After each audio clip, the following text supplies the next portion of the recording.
This is the VCopter Falcon Mini from Zero Zero Robotics. In today's video, I'm going to go over a full review of everything I like and I don't like about this drone. Firstly, the most notable feature of this drone is the fact that it only has two propellers. It's based off the Zero Zero Robotics original Falcon, which was a little bit larger, about 800 grams. After talking with some people that actually own that drone, there is a number of differences that this drone has that makes it kind of unique and also sets it apart. So inside the Fly More package, you're going to get the drone itself, as well as 3 batteries total and a charger that only supports 2 batteries itself. So if you want to charge all 3 at the same time, you need to plug in the drone, as well as the 2 batteries and their individual hub charger. So I think, in my opinion, I wish it was similar to something like the Mavics or the DJI Mini drones that has the ability to charge all 3 batteries at once, but that's just a personal preference. Another thing as well about the batteries is that when you try to remove them, the batteries themselves do not have a lot of give and therefore are a little difficult to sometimes get out of their charger, and also don't have a really, sometimes it really is difficult to get them out, and they also don't have a lot of give, so you don't know if you're pressing it down hard enough or not. So it is a little finicky at some points with that. Also, when I originally picked up this drone, these arms, especially because they are kind of out here, they do occasionally get bumped and pressured. And what happened to me is there was a clip out here, especially since this arm doesn't have, it seems like, any attachment here. When you pressure it, you pop out the clips, and therefore you have to then lift it all back up and pop it back in. So it is a little bit of a sensitive area here, and you easily can pop out and kind of snap out all the clips here. It only has one screw here. I definitely think they should have had another screw here because it is very easy to pop that out.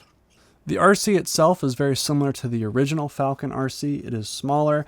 It has the ability to, of course, store the joysticks, and also elevates the user's phone off the control pad.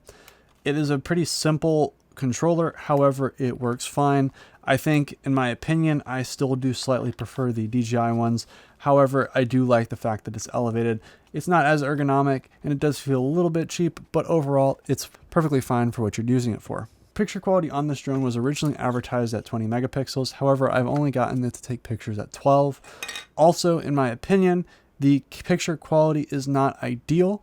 It is okay, I think, for a $200 or a $300, depending on what package you get. And if you get the Fly More combo like I have here, the $400 package, I think for a $400 drone, it comes in slightly worse than maybe the DJI Mini 2 did. The picture quality is a little iffy at times. However, overall, it does compete on pretty much on par. I think the interesting thing to me, though, is, again, I think the main selling point of this is that it's a 2-propeller drone.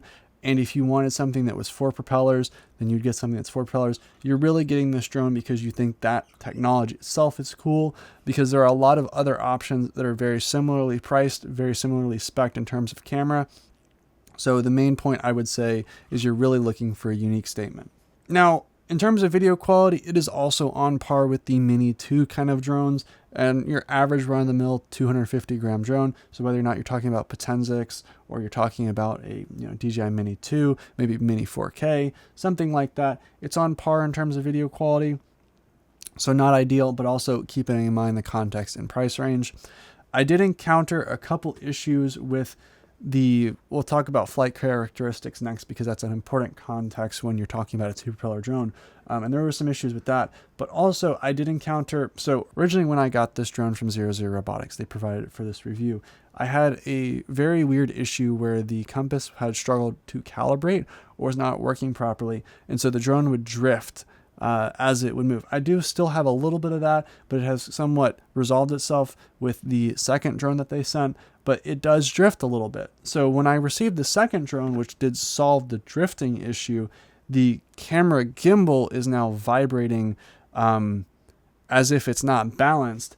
However, when I'm trying to use this, it's pretty much making the video that's coming out of it unusable. So I had one drone that had a compass issue that made flying in a straight line very difficult. And now I have another drone that has a gimbal issue that makes the video that comes out of the drone unusable, yet it can fly in a straight line. So just my sample size of 2 both have an issue of some kind that I think make or break whether or not I would purchase this drone. If I had any of those issues, they would be getting sent back. Overall, the stability of the video is also somewhat affected. They advertise this as being a super stable, you can put a quarter on top of this drone. However, in any type of windy conditions, it really does struggle. And I understand that that test was done indoors. It was done with a complex environment. And I think in that certain lab case, it makes sense. But in any other case, you're using this drone in a kind of windy condition. And especially if you start doing some pretty drastic maneuvers, you will very clearly see that this is kind of unstable.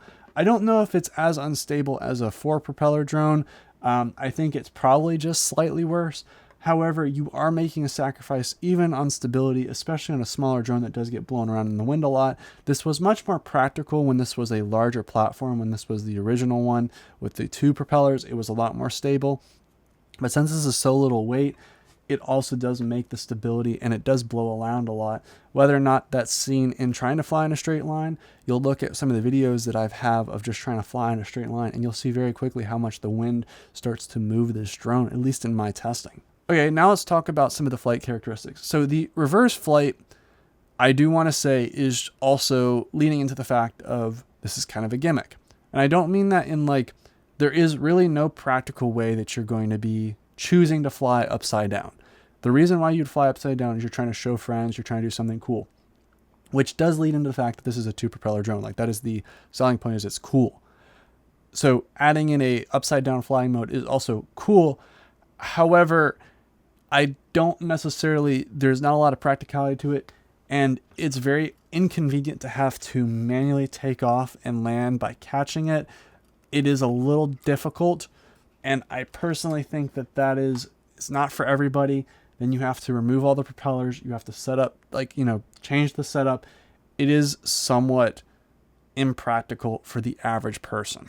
Also, the reverse flight mode itself does not have GPS, does not have an altitude hold, so it becomes very difficult to fly the drone. You are flying in effect without any GPS, without any self-hold, so it will drift. You have to manually control it, and to be honest with you, it doesn't even flip the video, so it's just really okay, I guess. So as I touched on earlier, there was a compass issue, and I want to say that it even is slightly present in this. I fly in the same environment I test all my other drones. I usually fly it right outside my house, then I'll go out to a couple fields, then I'll try in a couple different locations, and sometimes, especially in the location I live in, it's on the top of a hill. There's a lot of RF going on, whether or not it's from the cell towers, it's on the top. It's kind of a densely populated area. So you do get a little bit of interference that way. And also some drones have struggled, especially when they first came out. I know the Mavic 3, whenever I first made my review on that had some issues with specifically signal transmission. So this area has had some issues. However, this drone, when I originally tested it, had pretty much issues, and everywhere I tested it, the first drone that they sent with the compass, it just would drift. The flight itself was not super stable outside, and they said that it was because it was on the ground itself was not very detailed, or it was very, plain. However, I've tested, I think every single drone that I've tested has had no issue with this environment, at least in terms of their compass, as well as, identifying that the ground has some type of details. It's on a concrete ground, but it's got some lines in there. And every single drone, no matter whether or not it be from the potensic drones to the DJI drones, whatever, have had issue with the ground. So it is just weird to me, especially when it's low, at how much of a difference, some of the stability of flight is. Yes, it may be stable if it's got a good ground environment, but in a pretty normal ground environment of just concrete, this does struggle as well. Also, when you put your hand underneath this sensor is basically just a simple infrared sensor. So when you put your hand underneath it, it's going to shoot up to maintain about a meter or two high of based off the ground. And so it is weird whenever you put your hand underneath it, it will shoot up. And that's very different than a lot of the DJI drones. When you put your hand underneath it, it might move up about a meter, but then it will eventually come back down. This one just shoots up very high, very quickly. And it does make me a little bit uncomfortable. Like if you were to just be flying it outdoors, maybe you want to grab something underneath the drone and it just shoots up really quickly. If you're flying under the trees, that's not really practical. Also, the GPS on this drone is a little bit slow. And what I mean by that is, again, I fly the same drone same environment with all the other drones I test, and this gets about 7 satellites just in kind of this little clearing in the trees that all the other drones have no issue with. And I think the GPS is a little lacking on this, and it is okay once you get up into the sky, but trying to take off and trying to get to the point where you have enough satellites that it will allow you to fly higher has taken me like 10 minutes sometimes. And that is just what I have experienced trying to test this. And I need to clarify, like, I love Zero Zero Robotics. I love a lot of their hover drones. Their hover drones are awesome. It's just like and they sent me both these for free, but like, I would not be doing a service to y'all if I said that, like, the GPS has had some issues connecting and it's been rather inconvenient compared to the other drones in this price range. One of the major benefits of this drone, though, is it is quieter. It has less propellers, it has larger propellers, and it can move more air slowly. So that means that it makes a lot less noise, especially when it's flying up. It gets hard to even hear it because it's just got that clean air that it's pulling in. It is a rather quiet drone. It is a small drone as well, so it's not having to push a whole lot of air as well. So I think it is like what you would expect for a drone. It is quiet. That's all I'm just going to say there. In terms of the speed, it is slightly faster, but again, I don't find myself practically needing that, especially because, you know, I don't know how much of a selling point the extra speed really is, because yes, it's more maneuverable. Yes, it's kind of trying to take towards, hey, you know, you're trying to do tricks with this drone. That's cool. But at the same time, you know, you don't have any obstacle avoidance, so you can just run it at full speed all the time. If you're trying to track something, you can track something a little bit better, and it is faster and it is more responsive. But I think a lot of times when you get a camera drone, especially a drone, you want to do cool, slow video. And I don't know if the super fast speed is really the main selling point there, at least for me. The battery life on this is about 30 minutes, depending on how fast you're pushing it, what you're doing. Also, especially in windy conditions, this drone does have to compensate a lot more, but overall, I think it is rather solid in terms of the flight time and the weight. It's on par with all the other drones, like the Mini 4 Pro. It's got the same flight time as that. So it's on par with all those drones. So I guess there's nothing special about it, but it's nothing lacking there either, if that makes sense. I think 30 minutes also is a pretty solid flight time for most people. So they have a couple prices listed, the early bird special being $269, the fly more combo being $400. That falls in roughly with all the other 256 grams drones, like the Mini 4K, DJI Mini 4K, all potensic drones, etc. There's a lot of other drones in this market. They're starting to creep up with higher megapixel sensors, like 48 megapixels on some of the potensic drones, some of the Holy Stone drones in this price range. Truly, if you want to get this drone, you are getting this drone because it's something cool. It's got 2 propellers. That's the main selling point. It's because it's cool. If you want to get something that's got a better camera, there are a couple other options. If you want to get something that is probably more stable and better at producing video, there are a couple other options. I think, again, if you want to get this drone, I think the best benefit of that is just how cool it is and unique it is compared to everything else out there. I think another concern that I do have, and I have to bring up as well, is I know people that bought the original Falcon and now are struggling to get batteries because it kind of got released. It didn't do so hot. It was, from what they have said, overpriced. From the people that have bought the original Falcon, it was overpriced for what it offered in terms of camera quality. And ultimately, at the end of the day, everyone really does care about camera quality. So in this case, it doesn't, like, it's a camera that's about on par with everything else in this price range. But they really did complain about the fact that it felt like they bought this drone and they basically just got dropped. They stopped selling the drone. They can't find batteries for it. It's ridiculously difficult for them to find batteries. So it's kind of an impractical situation for the original Falcon buyers. So I understand this is the same company. They did great with the original hover drones, but those were successful. So I would just be cautious. This drone, in my opinion, is pretty well rounded. I think it's pretty well priced. I think it will sell good.